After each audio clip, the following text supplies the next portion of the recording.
Hi guys, welcome back to my channel Super Smart. So இன்னைக்கு இந்த வீடியோல நம்ம ஜெனரல் தமிழோட வீடியோ கோர்ஸ் தான் பார்த்துட்டு இருக்கோம். ஸோ அதோட கிளாஸ் 15 வந்து பார்க்க போகிறோம். ஸோ இந்த கிளாஸ் 15ல பகுதி ஆல இருக்கிற வேறு சொல்லை தேர்வு செய்தல் அப்படின்ற டாபிக் பற்றி தான் பார்க்க போகிறோம். ஸோ வேறு சொல்னா என்ன, எப்படி கொடுத்து இந்த வேறு சொல்லை தேர்ந்தெடுக்க சொல்லுவாங்க, ஸோ வேறு சொல்லை எப்படி தேர்ந்தெடுக்கிறது அப்படின்ற எல்லா டீட்டெயில்ஸுமே நம்ம வீடியோக்குள்ளே போய் பார்க்கலாம். ஸோ வாங்க வீடியோக்குள்ளே போகலாம்.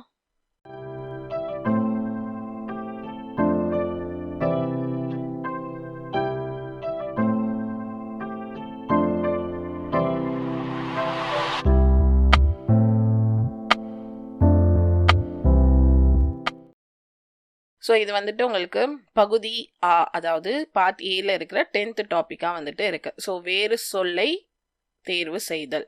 ஸோ வேறு சொல்ல வந்து தேர்வு செய்யணும் அப்படின்னு சொன்னால் உங்களுக்கு வந்து பகுபத உறுப்பிலக்கணம் பற்றி தெரிஞ்சிருக்கணும். ஸோ பகுப்பத உறுப்பிலக்கணம் என்னன்னு பார்த்துட்டு அதுக்கப்புறம் வேறு சொல் பற்றி நம்ம வந்து பார்க்கலாம்.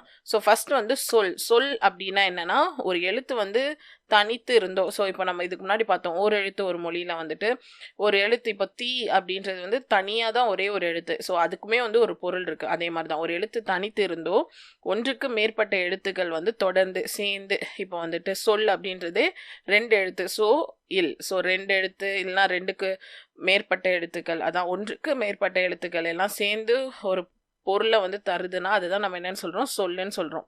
சொல்லோட அதர் நேம்ஸ், அதாவது வேறு பெயர்கள் தான் பதம், மொழி, கிளவி அப்படின்னு சொல்லிட்டு அர்த்தம். ஸோ மொத்தம் பதம் அப்படின்றது வந்து அதாவது இந்த சொல் அப்படின்றது 2 வகைப்படும். ஒன்று வந்து பகாபதம், இன்னொன்று வந்து பகுபதம். ஸோ பகாபதம் பகுபதம் இதுலேயே தெரிஞ்சிருச்சு, ரெண்டுமே ஆப்போசிட்டாக ஏதோ மீனிங் வந்து நம்மளுக்கு சொல்ல போகுது அப்படின்னு சொல்லிட்டு. ஸோ பகாபதம் அப்படின்னா ஒரு சொல்லை வந்து நீங்கள் பிரிச்சிங்கன்னா அது வந்து என்ன ஆகாதுன்னா எந்த விதத்துலையும் ஒரு பொருள் வந்து தராது. அப்படி தராமல் இருக்கிறது தான் என்னென்னு சொல்லுவாங்க பகாபதம். அதாவது ஒரு கொடுத்துருக்க சொல்லை நீங்கள் பிரிச்சிங்கன்னா பொருள் வந்து கொடுக்கக்கூடாது. கொடுக்காம இருந்துச்சுன்னா அதை வந்து பகாபதம்னு சொல்லுவோம். ஸோ அது எது அடிப்படையில் வரும்னு பார்த்தீங்கன்னா 4 விதத்தில் வந்து வரும். ஒன்று வந்து பெயர், இன்னொன்று வந்து வினை, இன்னொன்று வந்து இடை, இன்னொன்று வந்து உரி. ஸோ இது 4 அடிப்படையில் தான் வந்து வரும். ஸோ பெயர் பகாபதம் அப்படின்னா ஒரு பெயர் சொல்ல வந்துட்டு அமைஞ்சு வந்துச்சுன்னா அது பெயர் பகாபதம். ஸோ இப்போ மரம்னு இருக்குது. இந்த மரத்தை நீங்கள் எங்கே பிரிச்சிங்கனாலும் என்ன வராதுன்னு பார்த்தீங்கன்னா மீனிங்கே வராது. ஸோ இந்த மரம் அப்படின்றது சேர்ந்து இருக்கும்போது தான் மீனிங் இருக்கே தவிர்த்து பிரிச்சா வந்து மீனிங் வந்து வராது. ஸோ அதனால இது வந்து ஒரு பெயர், ஒரு திங்கை வந்து குறிக்கிறனால இது என்னன்னு சொல்றாங்க, பெயர் பகாபதம் அப்படின்னு சொல்றாங்க. ஸோ வினை பகாபதம், வினை சொல் அதாவது ஒரு ஆக்ஷனை குறிக்கிறது தான் வினைன்னு சொல்லுவோம். ஸோ உன், கான், எடு அப்படின்லாம் சொல்றோம்ல. ஸோ இப்போ இந்த உன்ன ஊ என் அப்படின்னு எடுத்தீங்கன்னா உங்களுக்கு வந்து மீனிங்கே வராது. அதனால இது என்ன சொல்றாங்க, வினை பகாபதம்னு சொல்றாங்க. அடுத்து இடை பகாபதம், இடை சொற்கள் அதாவது வந்துட்டு பிற இல்லைன்னா வந்துட்டு கல் அப்படின்லாம் முடியுதுல. ஸோ அந்த மாதிரி வர்றது எல்லாமே இடை பகாபதம். அதையும் வந்து பிரிச்சிங்கன்னா பொருள் தராது. நெக்ஸ்ட் வந்து உரி பகாபதம், உரி சொற்கள் வச்சு வரும். சலசல, கலகல இந்த மாதிரி பேசுகிறோம்ல. சும்மா ஒரு ஒரு மியூசிக்கலாக வந்துட்டு பேசுகிற மாதிரி இருக்கும். ஸோ அந்த மாதிரி இருக்கிற இடத்துலயே அப்படி வந்துச்சுன்னா அது என்னன்னு சொல்கிறாங்க, உரி பகாபதம்னு சொல்கிறாங்க. அதுவும் பிரிச்சிங்கன்னா உங்களுக்கு மீனிங் வந்து வராது. யூஸ்வலாகவே இடைச்சொல்லும் உரிச்சொல்லும் பகாபதங்களாக தான் இருக்கும். ஏன்னா இடைச்சொல்லையும் உரிச்சொல்லையும் நீங்கள் எப்போ பிரிச்சிங்கனாலுமே என்ன தராதுன்னு பார்த்தீங்கன்னா உங்களுக்கு வந்துட்டு ஒரு மீனிங் வந்து தராது. ஸோ ஒரு சொல்லை வந்து நீங்கள் பிரிக்கும் போது மீனிங் தரலைன்னா அது என்னன்னு சொல்கிறோம், பகாபதம் அப்படின்னு வந்து சொல்கிறோம். அப்போ அதோட ஆப்போசிட் தான் என்னவா இருக்கும், பகுப்பதமாக இருக்கும். ஸோ ஒரு சொல்லை வந்து நீங்கள் பிரிக்கும் போது மீனிங்காக இருந்துச்சுன்னா அது பகுப்பதம். ஸோ அது வந்து பகுதி, விகுதி, இடைநிலை அப்படின்னு சொல்லிட்டு 3ஆ வந்துட்டு என்ன பண்ணலான்னு பார்த்தீங்கன்னா ஒரு சொல்லை வந்துட்டு பிரிக்க வந்து முடியும். ஸோ இதில் வந்து மொத்தம் பகுப்பதம்ல 2 வகை இருக்கு. ஒன்று என்னன்னு சொல்றாங்கன்னா பெயர் பகுப்பதம். பெயர் பகுப்பதம்னா பொருள், இடம், காலம், சினம், குணம், தொழில் இந்த மாதிரி அடிப்படையில் ஒரு பெயர் வந்து கொடுத்துருந்தாங்கன்னா அது என்னன்னு சொல்றாங்க, பெயர் பகுப்பதம். ஒரு பொருளை குறிக்கணும், இல்லைனா ஒரு இடத்தை குறிக்கணும், இல்லைனா ஒரு காலத்தை குறிக்கிறதா இருக்கணும், இல்லைனா ஒரு சினை, இல்லைனா குணம், இல்லைனா ஒரு தொழிலை வந்து குறிக்கணும். ஸோ இங்கே நடிகன் அப்படின்றது என்னது, ஒருத்தர் வந்து நடிக்கிறத வந்து குறித்து ஒரு வார்த்தை இருக்கு. ஸோ இந்த நடிகன் எப்படி எழுதலாம், நடி இக்கு பிளஸ் அன், அதாவது நடி அப்படின்றது அதுக்கப்புறம் இக்கா எப்படி எழுதுறோம், இக்கு பிளஸ் ஆவா வந்து இருக்கும். ஸோ அந்த ஆ கூட அந்த லாஸ்ட்ல இருக்க இன் வந்து சேர்ந்துருச்சு. ஸோ அதனால நடிகன். ஸோ இந்த நடிகன்ல நடித்தல் அப்படின்ற தொழிற்பெயர் அடிப்படையில தான் வந்துட்டு வந்திருக்கு. ஸோ இதுல இப்போ நீங்க பிரிச்சதுக்கு அப்புறம் பார்த்தீங்கன்னா இது என்ன ஆகுது, நடி அப்படின்றது வந்து உங்களுக்கு என்ன கிடைக்குது, ஒரு பொருள் வந்து கொடுக்குது. நடிக்க சொல்ற மாதிரி ஒரு பொருள் வந்து கொடுக்குது. ஸோ அதனால தான் இதை பகுபதம்னு சொல்றோம். அடுத்து வினை. வினையிலையும் பகுதி, விகுதி, இடைநிலை அப்படின்னு சொல்லிட்டு உங்களுக்கு பிரிக்க வந்து முடியும். ஸோ அது வினை சொல்லா வினையை குறிக்கிற ஒரு இதுவாக இருந்துச்சுன்னா அதை என்னன்னு சொல்லுவாங்கன்னா வினை பகுப்பதம்னு சொல்லுவாங்க. இப்போ செய்தான், செய்தான்றது ஒரு ஆக்ஷன், ஒரு செயலை வந்து சொல்றாங்க. அங்கே வந்து செய் பிளஸ் இத்து பிளஸ் ஆன் அப்படின்னு சொல்லி பிரிக்க முடியுது. ஸோ இந்த செய் அப்படின்றது ஒரு தொழிலை வந்து குறிக்குது. இந்த இத்து என்னன்னு சொல்லுவாங்கன்னா இடைநிலைன்னு சொல்லுவாங்க. இந்த ஆன் அப்படின்றது விகுதி. ஸோ இதை வந்து பகுதின்னு சொல்லுவாங்க. ஸோ இந்த மாதிரி பிரிக்க முடிஞ்சு அதில் வந்து மீனிங் இருந்துச்சு, அந்த ஃபர்ஸ்ட் வார்த்தையில் மீனிங் இருந்துச்சுனாலே அதை என்னன்னு சொல்லுவாங்கன்னா பகுப்பதம்னு சொல்லுவாங்க. ஸோ நம்ம சேனலில் உங்களுக்கு 2 விதமான சயின்ஸ் மெட்டீரியலும் ஜியாகிரஃபிக்கு ஒரு புக்கும் வந்துட்டு லான்ச் பண்ணியிருக்கேன். ஸோ ஒரு வால்யூமில் ஃபிசிக்ஸ் வரைக்கும் கவர் ஆகும், 2வது சயின்ஸ் வால்யூமில் கெமிஸ்ட்ரியும் பயாலஜியும் கவர் ஆகும், அண்ட் இதில் வந்துட்டு ஜியாகிரஃபி வந்து உங்களுக்கு கவர் ஆகும். ஸோ எல்லாமே வந்துட்டு topic wise content, book back question, previous year question paper, do you knows எல்லாமே வந்துட்டு இந்த புக்கில் வந்து உங்களுக்கு கவர் ஆகிடும். ஸோ இந்த புக் இருந்தாலே உங்களால் இந்த சப்ஜெக்ட்டில் கேட்குற கொஸ்டின்ஸ் எல்லாம் ஆன்சர் பண்ண முடியும். ஸோ அதுக்கான டீட்டெயில்ஸ் எல்லாமே வந்துட்டு உங்களுக்கு நான் வந்து வெப்சைட்டில் கொடுத்துருக்கேன். நம்ம வெப்சைட்லேயே நீங்கள் பர்ச்சேஸ் பண்ணலாம், அமேசான்லேயும் பர்ச்சேஸ் பண்ணிக்கலாம். அண்ட் அது மட்டும் இல்லாமல் ஒரு கொஸ்டின் பேங்க்கும் வந்துட்டு அவைலபிளாக இருக்குது. இதுவும் டாபிக் வைஸ் வந்து உங்களுக்கு அந்த டாபிக் ரிலேட்டடான கொஸ்டின்ஸ் இருக்கும், பின்னாடி ஆன்சர் கீ இருக்கும். ஸோ இதை வந்து நீங்கள் ஒரு டெஸ்ட் எழுதி பார்க்குற ஒரு நோட்டாகவும் யூஸ் பண்ணலாம், மார்க் பண்ணதுக்கப்புறம் ஒரு கொஸ்டின் பேங்காகவும் நீங்கள் வந்து யூஸ் பண்ணிக்கலாம். ஸோ இதையும் வந்துட்டு நீங்கள் நம்ம சேனல்லையும் பர்ச்சேஸ் பண்ணலாம், அண்ட் அமேசான்லேயும் நீங்கள் வந்து பர்ச்சேஸ் பண்ணிக்கலாம். ஸோ இந்த பகுப்பதத்துக்கு உறுப்புகள் இருக்குது. இப்போ நம்ம பார்த்தோம்ல பகுதி, விகுதி, இடைநிலை அப்படின்லாம் சொன்னோம்ல. ஸோ இதெல்லாம் தான் வந்து அதோட உறுப்புகளாக இருக்குது. ஸோ மொத்தம் எத்தனை உறுப்பு இருக்குது? 6 உறுப்பு இருக்குது. பகுதி, விகுதி, இடைநிலை, சந்தி, சாரியை, விகாரம். ஸோ இதில் வந்துட்டு பகுதி ஃபஸ்ட்டு வரும், அப்புறம் வந்துட்டு சந்தி வரும், அடுத்து இடைநிலை வரும், அப்புறம் சாரியை வரும், அடுத்து விகுதி வரும். ஸோ இதில் இந்த சந்தியும் சாரியையும் வந்துட்டு சில நேரங்கள் வந்து கொஞ்சம் மாறி கூட வரலாம். பட் பகுதி, இடைநிலை, விகுதி வந்துட்டு இந்த ஃபார்மேட்டில் தான் வரும். ஸோ நார்மலாக வந்துட்டு இந்த ஆர்டர் நீங்கள் ஞாபகம் வச்சுக்கோங்க: பகுதி, சந்தி, இடைநிலை, சாரியை, விகுதி. ஸோ ஃபர்ஸ்ட் வந்து பகுதினா என்ன அப்படின்னு சொல்லி பார்ப்போம். ஒரு சொல்லை வந்து நீங்கள் பிரிக்கும் போது அந்த முதல்ல வர இந்த இடத்த தான் என்னன்னு சொல்கிறாங்க? பகுதின்னு சொல்கிறாங்க. ஸோ இது என்னென்னு சொல்லுவாங்கன்னா முதநிலை அப்படின்னு வந்து சொல்லுவாங்க. ஸோ இதுக்கு வந்து என்ன இருக்கும்னு பார்த்தீங்கன்னா ஒரு மீனிங் வந்து இருக்கும். உன் அப்படின்னா சாப்பிடு அப்படின்னு சொல்லி அர்த்தம். ஸோ அது வந்து ஒரு மீனிங்ஃபுல்லாக இருக்கும். அது ஃபஸ்ட்டு வந்து வரும், அதுதான் வந்து பகுதி அப்படின்னு வந்து சொல்கிறது. நெக்ஸ்ட் வந்து விகுதி. விகுதி அப்படின்றது வந்து இறுதியில் வந்து வரும். ஸோ இங்கே உண்டான் அப்படின்றதுல உன் ப்ளஸ் இட்டு ப்ளஸ் ஆன். ஸோ இந்த ஆனை தான் என்னன்னு சொல்கிறாங்கன்னு பார்த்தீங்கன்னா விகுதி. ஸோ உன் அப்படின்ற பகுதியை வந்து இது என்ன பண்ணுது, யார் உண்டாங்க அப்படின்றத வந்துட்டு அது வந்து சொல்கிற மாதிரி இருக்குது. ஸோ அது வந்து விகுதி. நெக்ஸ்ட்டு இடைநிலை. இதுக்கு ரெண்டுத்துக்கும் இடைப்பட்ட இடத்துல வர அந்த உறுப்பை தான் நம்ம என்னன்னு சொல்கிறோம்? இடைநிலைன்னு சொல்கிறோம். இங்கே உண்டானில் இந்த இட்டு தான் என்னன்னு பார்த்தீங்கன்னா இடைநிலையாக இருக்குது.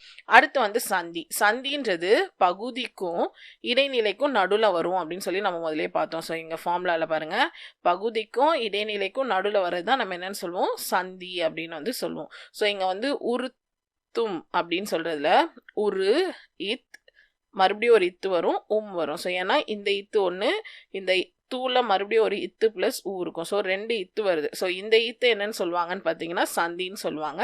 இது வந்து இடைநிலை, அடுத்து மறுபடியும் வந்து விகுதி. அதே மாதிரி சாரியை. சாரியை வந்து இடைநிலைக்கும் விகுதிக்கும் நடுவில் வந்து வரும். ஸோ இங்கே வந்தான் அப்படின்றது என்ன ஆகுது? வா, இத்து plus an plus an. So இந்த இது எப்படி வருதுன்னு பார்த்தீங்கன்னா இத்துக்கு தாக்கு வந்து இத்து ப்ளஸ் ஆ வரும், மறுபடியும் இந்த நாக்கு என்ன வரும்? இன்னு ப்ளஸ் ஒரு ஆ வரும். ஸோ இந்த இன்னு வந்து இங்கே சேர்ந்துருது, இந்த ஆ வந்து இந்த இன்னோட சேர்ந்துது, அதனால 2 வாட்டி அன் வருது. ஸோ இந்த அன் என்னன்னு சொல்லுவாங்கன்னு பார்த்தீங்கன்னா சாரியை அப்படின்னு வந்து சொல்லுவாங்க. ஸோ இதுதான் வந்து அந்த முதல் 5 உறுப்பாக இருக்குது. ஸோ கடைசி உறுப்பு என்னன்னு பார்த்தீங்கன்னா விகாரம். ஸோ விகாரம்ன்றது வந்துட்டு இதில் இருக்கிற ஒரு உறுப்பாக வந்து இருக்காது. இது வந்து என்னவா இருக்கும்னு பார்த்தீங்கன்னா பகுதியும் சந்தியும் மாற்றம் அடைகிறோம். இப்போ வந்துட்டு இங்கேயே நம்ம பார்த்தோம், இங்கே இந்துன்னு இருக்குது, இங்கே இத்துன்னு மாறுது. ஸோ இந்த மாதிரி வந்து மாறுறது தான் நம்ம என்னன்னு சொல்லுவாங்கன்னா விகாரம்னு சொல்லுவாங்க. ஸோ கொடுத்துருக்க இடத்துலேருந்து அந்த எழுத்து வந்து என்ன ஆகுதுன்னா இந்த இடத்துல வந்து மாறி வருது. மாறி வர்றது தான் என்னன்னு சொல்லுவாங்கன்னா விகாரம்னு சொல்லுவாங்க. ஸோ பகுப்பத உறுப்புகள் வந்து மொத்தம் 6. பகுதின்றது முதல்ல வரும், விகுதின்றது கடைசியாக வரும், இடைநிலைன்றது நடுவில் வரும், பகுதிக்கும் இடைநிலைக்கும் நடுவில் வர்றது சந்தி, அடுத்து வந்து இடைநிலைக்கும் விகுதிக்கும் நடுவில் வர்றது சாரியை. ஸோ விகாரம்ன்றது ஒரு உறுப்பாக கன்சிடர் பண்ண மாட்டாங்க. பகுதி சந்தியில் நடக்கிற மாற்றங்களில் தான் என்னன்னு சொல்லுவாங்கன்னா விகாரம்னு வந்து சொல்லுவாங்க. ஸோ இப்போ வந்துட்டு சொல்னா என்ன, பகுப்பதம்னா என்ன, பகாப்பதம்னா என்ன அப்படின்றத எல்லாம் கிளியராக பார்த்தாச்சு. ஸோ இப்போ வேறு சொல்னா என்ன அப்படின்னு சொல்லி பார்ப்போம். ஸோ பிரிக்க முடியாத அடிப்படை சொல்லே வேறு சொல் அப்படின்னு சொல்லி அர்த்தம். அந்த பகுதியில் இருக்கிற அந்த முதல்ல இருந்துச்சுல முதநிலைன்னு சொல்லுமே அந்த வார்த்தையை தான் என்னன்னு சொல்லுவாங்கன்னு பார்த்தீங்கன்னா வேறு சொல் அப்படின்னு சொல்லுவாங்க. இப்போ நடப்பான் அப்படின்றது எப்படி பிரிக்கலாம், நட பிளஸ் இப்பு பிளஸ் ஆண். ஸோ இதில் வந்து இந்த நடன்றது பகுதி, இந்த இப்பு வந்து சந்தி, இந்த இப்பு வந்து இடைநிலை, இது ஆண் வந்து விகுதி. ஸோ இப்போ இந்த நட அப்படின்ற வார்த்தையை நீங்கள் பிரிச்சிங்கன்னா என்னென்ன பிரிக்கணும், நா ட அப்படின்னா இந்த நாக்கும் மீனிங் கிடையாது, டக்கும் மீனிங் வந்து கிடையாது. ஸோ இப்போ என்ன அர்த்தம், இதை வந்து பிரிக்க முடியாது. ஸோ இந்த பிரிக்க முடியாமல் இருக்கிற இந்த பகுதியை தான் நம்ம என்னன்னு சொல்கிறோம், வேறு சொல் அப்படின்னு வந்து சொல்கிறோம். ஸோ இந்த வேறு சொல் பொதுவாக எப்படியா இருக்கும்னு சொல்கிறாங்கன்னா ஒரு கட்டளையாகவோ இல்லைனா வந்து ஒரு ஏவலாகவோ இருக்கும். ஸோ ஒருத்தரை வந்துட்டு இதை பண்ணுங்க அப்படின்னு சொல்லி ஏவுற மாதிரி இருக்கும், இல்லைனா ஒரு கட்டளையாக இருக்கும். இப்போ நீங்கள் நடப்பான்றத நட அப்படின்றது ஒரு கட்டளையாக சொல்கிற மாதிரி இருக்குது. ஸோ அதுதான் என்ன சொல்கிறாங்க, இது ஒரு பொதுவாக ஒரு கட்டளையாவோ இல்லைனா வந்து ஒரு ஏவலாவோ வந்துட்டு இருக்கும் அப்படின்னு சொல்லி சொல்கிறாங்க. ஸோ பகுதி விகுதி அப்படின்ற அந்த உறுப்பில் பகுதியாக அமைகிறது தான் என்னன்னு சொல்கிறாங்க, வேறு சொல் அப்படின்னு சொல்லி சொல்கிறாங்க. ஸோ அப்பயே பார்த்த மாதிரி இது வந்து ஒரு கட்டளையின் பொருள்ல வர சொல்லா வந்துட்டு வேறு சொல் இருக்கு. ஸோ உங்க முன்னாடி இருப்பவங்களை பார்த்துட்டு இதை சொல்ற மாதிரி இருக்கும். அதே மாதிரி எச்சங்கள் முற்றங்களாக இருந்துச்சுன்னா அதை வந்துட்டு வினை பகுதியாக வந்து நம்ம மாத்திடுறோம். இப்போ வந்து கொடுத்துருக்க சொல் வந்து ஒரு எச்சமா முற்றமா இருந்துச்சுன்னா அதை வந்து வினை பகுதியா மாத்தி அதை வந்து வேறு சொல்லா வந்து நம்ம கன்சிடர் வந்து பண்ணணும். ஸோ ஒரு கொடுத்துருக்க வார்த்தையை பிரிக்கும் போது முதல்ல வர அந்த பகுதியை தான் நம்ம என்னன்னு சொல்றோம், வேறு சொல் அப்படின்னு சொல்லி சொல்றோம். ஸோ இப்போ ஒரு வார்த்தை கொடுத்துருவாங்க, அதோட வேறு சொல் வந்து உங்களை எழுத சொல்லுவாங்க. ஸோ இப்போ அதுக்கு நான் எக்ஸாம்பிள்ஸ் எல்லாது கொடுக்குறேன். மீதி வந்துட்டு இந்த பிடிஎஃப்ல வந்துட்டு இருக்குது. நீங்கள் வேணும்னா நீங்கள் பர்ச்சேஸ் பண்ணி நீங்கள் இதை பார்த்துக்கோங்க. இல்லை இப்போ நான் காட்டும் போதே நீங்கள் நோட் பண்ணுறதுனாலும் பண்ணிக்கலாம்.